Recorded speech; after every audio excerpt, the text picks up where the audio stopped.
what's happening around the world in meat from a consumption and production perspective over the next 10 years? Global meat production growth is dominated by emerging countries. So more than 80% of the total increase in meat production over the next 10 years will come from emerging countries. But it's mainly for pork, poultry, and fish.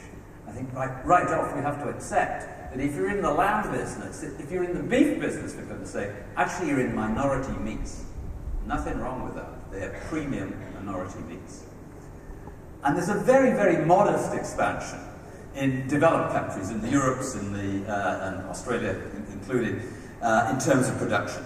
And again, actually, if there is expansion of production in developed countries, it's principally in pork and poultry. There's very, very small growth in sheep meat expected over the next 10 years. So let's move on to consumption. Emerging countries dominate world meat consumption growth. So if you look over the next 10 years, something like the better part of 90% of the total growth in meat consumption will be in importing and emerging countries. So let's talk a little bit just about developed markets, which I say would include North America, would include Europe. Low or no market growth is expected in developed countries with low or no population growth and existing high meat product consumption.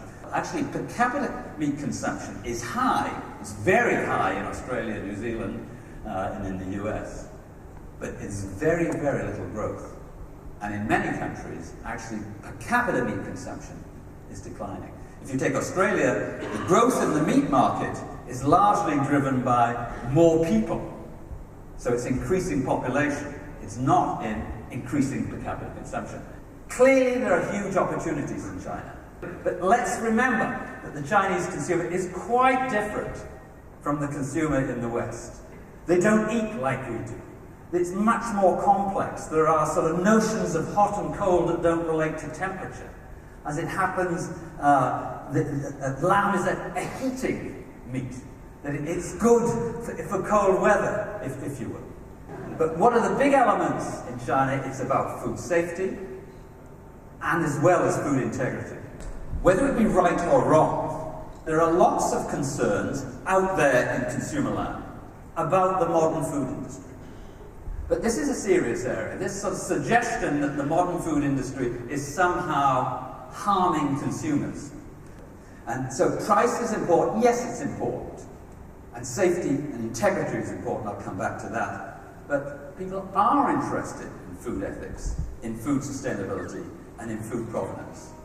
Actually, I think lamb is well positioned in that regard because it is sort of quintessentially natural, if you will, grass-fed by design.